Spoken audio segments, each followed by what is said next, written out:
Hello दोस्तों, आपका बहुत बहुत स्वागत है हमारे चैनल मधुलोक कथा में। आइए आपको सुनाते हैं श्रीमद् भागवत कथा का छठा अध्याय।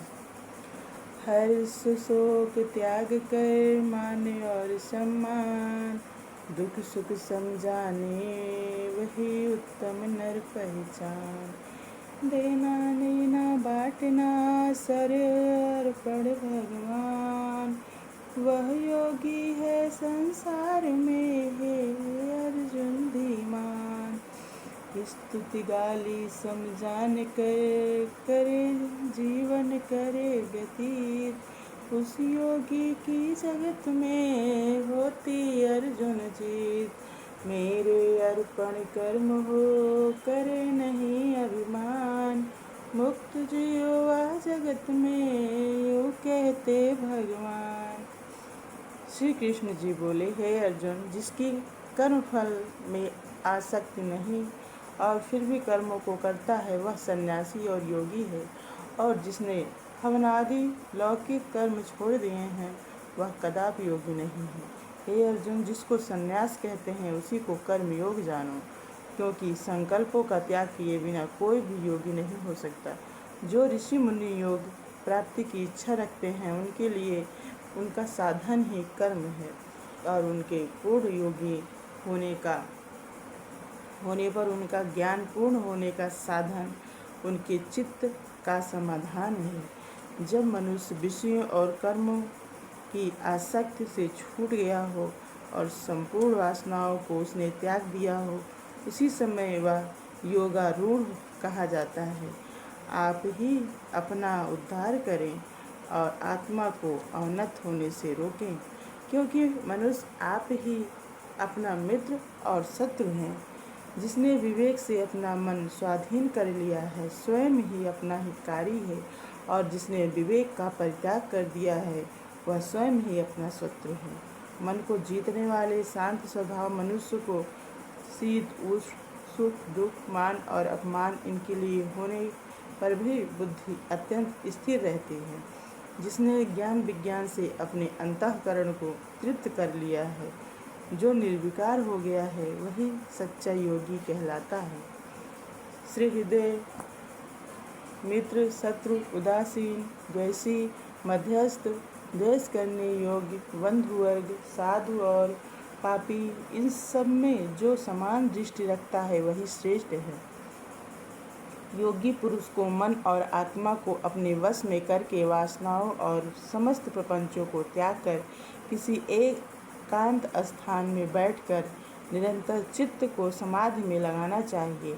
आत्मशुद्धि के लिए योग करना अति उत्तम है। शरीर मस्तक और गर्दन को सम करके अचल होकर स्थिर हुए और अपनी नासिका के अग्रभाग को देखता हुआ सब दिशाओं से अपनी दृष्टि हटाए भय रहित होकर शांत चित्त से ब्रह्मचर्य व्रत पालन करे। मन को रोक कर मुझ में ही लीन होकर मन को योग में लगावें।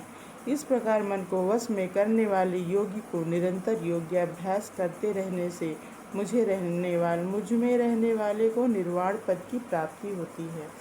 हे अर्जुन, जो अधिक भोजन करता है या अनेक दिन उपवास करता है, जो बहुत देर तक सोता या जागता रहता है, उसको योग प्राप्त नहीं होता। जो उपयुक्त आहार और विहार करता है तथा कर्मों का योग रीति से पालन करता है तथा जो यथा समय सोता और जागता है, योग ऐसे पुरुष का दुख मिटा देता है। तब संयम को प्राप्त हुआ चित्त अपनी आत्मा में स्थिर हो जाता है और मन कामनाओं से निवृत्त हो जाता है। तभी योगी मोक्ष पद का पा सकता है। जिस प्रकार वायु रहित स्थान में रखा हुआ दीपक चलायमान नहीं होता, उसी प्रकार योगी अपने चित्त को निश्चल रखकर उसका संयम करता है और अंतःकरण की समाधि लगाता है। जिस अवस्था में योग्याभ्यास के कारण चित्त का वेग रुक कर विषयों से पृथक होने लगता है, और जब शुद्ध अंतःकरण से आत्मा देखकर आत्मा में ही संतुष्ट होता है, जिस अवस्था में वह अत्यंत सुख जो इंद्रियों द्वारा जाना नहीं जा सकता वरन केवल बुद्धि से जाना जाता है, और तब वह योगी अनुभव करता है तो तब आत्मस्वरूप में स्थिर हो, उससे विचलित नहीं होता। इस अवस्था को पाकर फिर और कोई लाभ उसको अच्छा नहीं लगता, और जहाँ स्थिर होने पर और कोई बड़ा भारी दुख उसको वहाँ से चलायमान नहीं कर सकता। इस अवस्था को दुख संयोग वियोग कारक नामक योग जानना हो तो योग निर्विकल्प चित्त से निश्चय करके जानना चाहिए।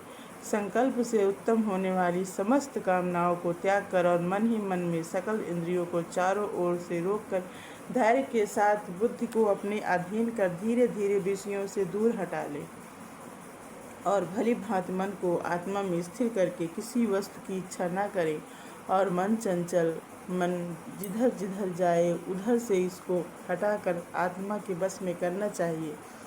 इस प्रकार शांत चित्त तथा रजोगुण से रहित निष्पाप तथा ब्रह्म स्वरूप योगी को उत्तम सुख प्राप्त होता है। इस रीत से निरंतर योगाभ्यास करने वाला योगी समस्त पापों से छूटकर सहज ही उस परम सुख को पा लेता है जो ब्रह्मा के संयोग से प्राप्त होता है।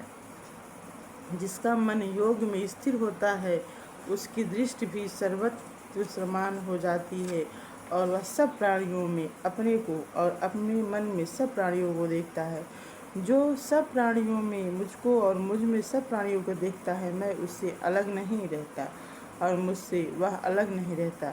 जो अभेद भाव से रहता है, सब प्राणियों में स्थिर हो मेरा मनन करता है, वह योगी चाहे जिस अवस्था में रहे मुझ में मिल जाता है। हे अर्जुन, जो समस्त प्राणियों के सुख दुख को अपने दुख सुख के समान समझता है और सबको समान देखता है, वही श्रेष्ठ योगी है। अर्जुन बोले, हे मधुसूदन, आपने जो यह योग बताया है सबको अपने समान देखे, सो मन के चंचल होने के कारण मैं उसको अपने दृढ़ स्थिर नहीं देखता हूँ। हे कृष्ण, चंचल मन बड़ा ही हठी पराक्रमी और दृढ़ है। इसको अपने अधीन रखना तो मुझे वायु को बांध कर रखने के ही समान प्रतीत होता है। श्री कृष्ण भगवान ने कहा, हे महाभाव, इसमें संदेह नहीं कि मन अति चंचल है और इसे वश में करना बड़ा ही कठिन है। तो भी हे कुंती पुत्र, अभ्यास और वैराग्य से इसे वश में किया जा सकता है। जिसका मन वश में नहीं उसको योग अत्यंत दुर्लभ है। अर्जुन ने कहा, हे श्री कृष्ण, जिसमें श्रद्धा तो है पर योग प्राप्त करने में सफल नहीं हुआ है और जिसका चित्त योग से विचलित हो गया है, वह योग सिद्धि न पाने से किस गति को प्राप्त होता है। श्री कृष्ण बोले, हे अर्जुन, उसका यहाँ नाश नहीं होगा और परलोक में भी नहीं होगा, क्योंकि उत्तम कार्य करने वाले किसी भी मनुष्य की दुर्गति नहीं होती है। वह योग में असफल मनुष्य बहुत दिनों तक पुण्यवानों को प्राप्त होने वाले लोकों में वास करता है और फिर वहाँ से किसी पवित्र और धनवान मनुष्य के घर में जाकर जन्म लेता है। इस प्रकार का जन्म पाना भी इस लोक में बड़ा ही दुर्लभ है। हे कुरुनंदन, यह योगियों के वंश में जन्म लेकर पूर्व जन्म के बुद्धि संस्कार अर्थात आत्मज्ञान को प्राप्त कर पाता है और उससे अधिक सिद्धि के लिए यत्न करता है। पूर्व जन्म में किए गए योगाभ्यास के बल से अनेक विघ्नों के पड़ने पर भी वह मोक्ष को प्राप्त होता है। योग की केवल इच्छा ही हो तो पुरुष शब्द ब्रह्म से परे जा सकता है, पहुँचता है। जो बड़े श्रम और यत्न से योगाभ्यास करता है वह पापों से छूट मोक्ष को पाता है। बड़े तपस्वियों से योगी श्रेष्ठ है, जो शुद्ध होकर अनेक जन्मों में परिश्रम करके सफल होता है, और ज्ञानियों से भी योगी श्रेष्ठ है। इसलिए हे अर्जुन, तुम योगी बनो। केवल मुझ में ही मन लगाकर योग प्राप्ति के लिए जो मेरा भजन करता है उसको समस्त योगियों से मैंने श्रेष्ठ माना है। जय श्री कृष्ण। राधे राधे।